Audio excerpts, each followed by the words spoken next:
Hey guys, welcome to my video. My name is Saskio, and today I'll be doing a review of DeepLol GG. Starting off with the first thing, it has a really nice clean UI all across the board. It has your name, has your rank, as in this case I'm a streamer, so it has my stream and my YouTube on there too, which is really nice. Scrolling down here, let's talk about the AI score. The AI score is something that's very interesting and unique to this website. It pretty much takes into account things such as KDA, CSing, and how you generally did across the board throughout the game. So something you can look at when you are scrolling through DeepLol GG is your AI score in each game to determine how well you did at different stages of the game. So AI score for 76, this game it thinks I played pretty well, whereas this one, 44, is really low, so I performed very poorly. Going over here, we can see a graph on each match history. And the graph starts normally at 0, and it works its way up or down depending on how well you played the game. This is just determined based on how long the game's been going, and at different points of the game, it thinks that you performed really well or really poorly at certain points of the game. Transitioning to champion statistics, we can go here. We'll go to 2022, where I played a lot of games. As we can see here, it'll pull up a big pool. I play a lot of Vayne. I played over 400 games. You can look at champions that you most played, and look at all the matchups you played against. In this case, I played against Fiora 20 times, and I have a 60% win rate, so this is a matchup that is very favorable for me. But for example, scrolling down here, against Jax, I played 12 games as Vayne, and I have a 41% win rate. And even worse, going down here, playing against Yone, I have a 27% win rate over time. So this is a good place to determine what champions you may want to ban in the future going forward while playing your champion. And this is very useful for one-tricks, because one-tricks have a high sample size to work with, whereas if you play very few games, you won't really know much information. So this is really useful for one-tricks to determine what champions they should start banning instead.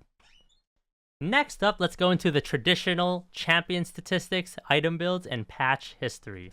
So as you can see here, we have a game played 4 hours ago. We can pull this up right here, and as we can see, if you want to look at the items and runes that I have, you can simply click any items over here, and it will pull this up, where it sees all the items that I bought throughout the game, my skill order throughout the game, and even the runes I ran. And you can do this for any champion in the game. As we can see here, we have Nocturne, we have Kassadin, so that is the item build. Next up, something very interesting that caught my eye is the patch section. As you can see here on the patch section, we can click this button right here on Kayn. It shows that recently, 19 days ago, which is recently, there was a buff. So you can see whether champions had adjustments or buffs or even nerfs very recently on them in the patch section right here. Another interesting thing is if you're smurfing and you don't want your friends to know, but you want to show off your score or whatever it is, you can actually click Hide Summoner right here, which will hide all summoners. And you'll be able to screenshot this and send it to your friends very anonymously. Next up, let's talk about the leaderboards. The leaderboards are right here.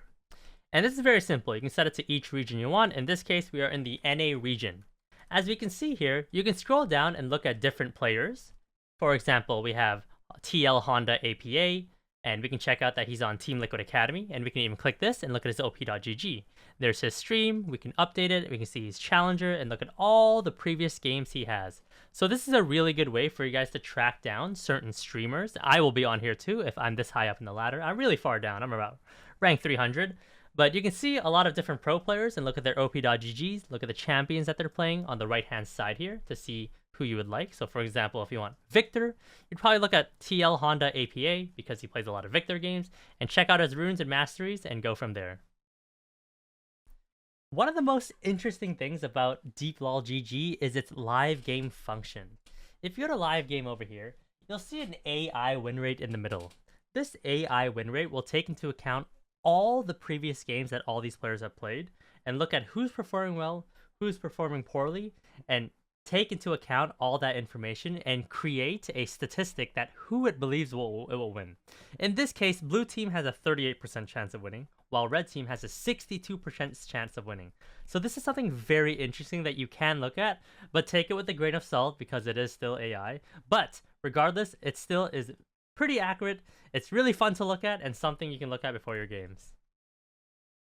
The last thing I want to cover during a live game when you're looking at it is this part in the middle right here. As you can see, Kennen has 159 games in D2+, and Kennen normally wins with a 47.8% win rate against Dr. Mundo, while Mundo has a 52%.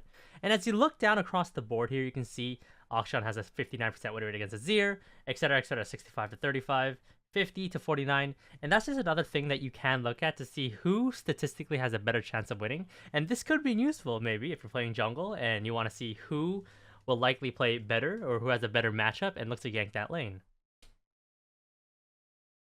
Overall, after looking at all of DeepLol GG's new updates compared to other websites that track games and match history, I do highly recommend DeepLol GG because I feel like it provides a lot of useful information for pro players that are currently using it in Korea, high-level players, even high-level NA players are currently using it. And I do think even if you aren't the highest level player, you will find a lot of value in using DeepLol GG through the AI score, and even just look at champion statistics of people who are playing against and scouting certain high-level players to see their runes and copy them and start climbing.